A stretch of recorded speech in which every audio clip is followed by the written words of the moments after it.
Hey guys, my name is Matimio, and today I have another episode of The Naked Gun. This is a video series where I choose a weapon, I use absolutely no attachments, hence the Naked Gun title, and then I let you guys know why I liked or why I disliked the weapon. And for today, I'm going to be trying out the M16A3 since a lot of you requested that I use this weapon in a Naked Gun episode. A lot of you, I think, just wanted me to prove and illustrate how and why this weapon is probably the best in the game, and that's exactly what occurred. I had no problem getting footage for today's video. It's a beast of a gun, and I'm not really going to go too much into these statistics. Apparently I fumbled with that word there. You guys have probably seen a lot of video reviews on this gun. It's very popular. You've probably used it a lot as well. I mean, it has the same damage model of pretty much all the assault rifles. It has a really fast reload time. Its recoil is fantastic. It has a very fast rounds per minute, and even with no attachments, you can still beast people and destroy people on the battlefield absolutely no problem. But instead of listing the many reasons why this is just a fantastic weapon and arguably the best weapon in the game currently, I wanted to talk about why it's going to be nerfed in the upcoming patch, which will probably be released when the Armored Kill DLC comes out. I have no confirmation with that release date. I'm just assuming with DICE's past track record that it's probably going to come out in September when Armored Kill is released. So when I first mentioned that the M16A3 was going to be nerfed in one of my previous videos, there was a fair amount of outrage. A lot of you guys were upset, and it didn't really sit well with you that DICE was going to be nerfing one of your favorite weapons in the game.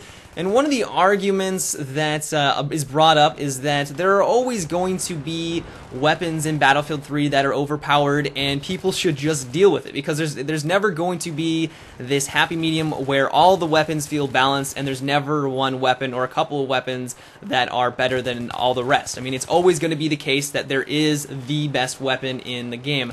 And while I do agree with you, there is probably never going to be a situation where you have complete balance for all the guns. Right now, the M16A3 just seems to be a little bit too powerful. I mean, it has a fantastic rounds per minute. It also has a blazing fast reload time, probably one of the fastest reload times in the game.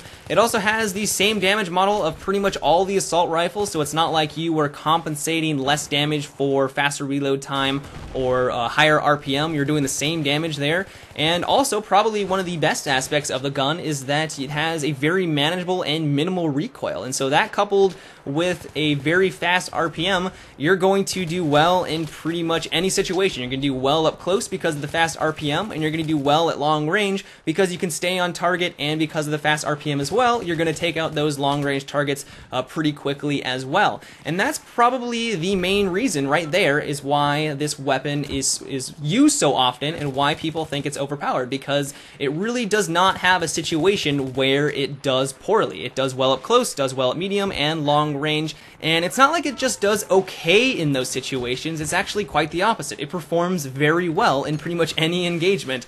And that fact right there is why I believe the M16A3 does deserve a nerf. And what they're doing is increasing the recoil, which I think is fine. Because right now, if you use a high RPM weapon, which is exactly what the M16A3, so let's say you're using the AEK or the FAMAS, you do very well up close and personal or medium range engagements because you're able to stay on target. But when you go for those long range shots, you're gonna have some problems because it's harder to stay on target and manage the recoil. And that's something that the M16A3 doesn't have a problem with because of its very manageable recoil. So the fact that they are going to be increasing the recoil seems like a perfect solution, because it seems like the M16A3 is supposed to be more of a close to medium range weapon because of its higher RPM. So in my opinion, I honestly think that it is an okay change. But with regard to the criticism that DICE is never going to achieve perfect weapon balance, so they shouldn't bother nerfing the M16A3 because other guns are going to rise to the occasion and become the flavor of the month and everyone's going to use that, I think that's kind of a cop-out, because if DICE had that mentality and they just gave us the game as it was and didn't perform weapon balance and stuff like that, then the game would become very stale extremely quickly, because everyone would use the same weapon, because if they used another gun, they wouldn't be as effective. And I don't think that is what people are looking for in a game. They're looking for variety, and they don't want to have every single person using the same gun, because it would lead to a very stale game.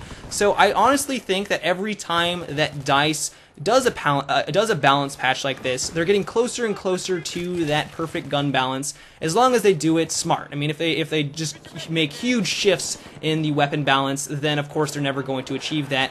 But as long as they do it incrementally, and I would have liked it if they did it a lot more frequently, but if they did it a little bit more incrementally, then they're going to get closer and closer, and people are finally going to start to use a larger range of weapons. And in my opinion, that is a good thing for Battlefield 3. So I just don't think that is a good excuse that the M16A3 shouldn't be nerfed, because if it does, another weapon is going to rise to the occasion and they're never going to achieve perfect weapon balance. You know, sure, that's never going to happen, but they should still strive for perfection. That is something everyone should strive for, and that is no different for DICE. But overall, I think that the nerf to the M16A3 is going to be a good thing for Battlefield 3. It's going to put it more in line with the other weapons, and people are going to be able to use other weapons other than the M16A3. I don't think they're going to nerf it into oblivion, so if you like to use it, you're still going to be able to use it for probably short to medium range engagements, but for long range combat, because of its higher recoil, you're going to probably want to stick with something like the new Scar L or the AK. You're no longer going to be able to use one gun for every situation, so I think that's actually a very good thing. But that's it for today's Naked Gun, guys. I hope you enjoyed. I would love to hear your guys' thoughts about the upcoming nerf to the M16A3, or just about the weapon in general. Let me know in the comment section below. If you guys enjoyed the video, or you just want to support my channel, I always appreciate it when you give my videos a rating, and if you haven't already, subscribed for more. But until next time, guys, have a good one, and take it easy.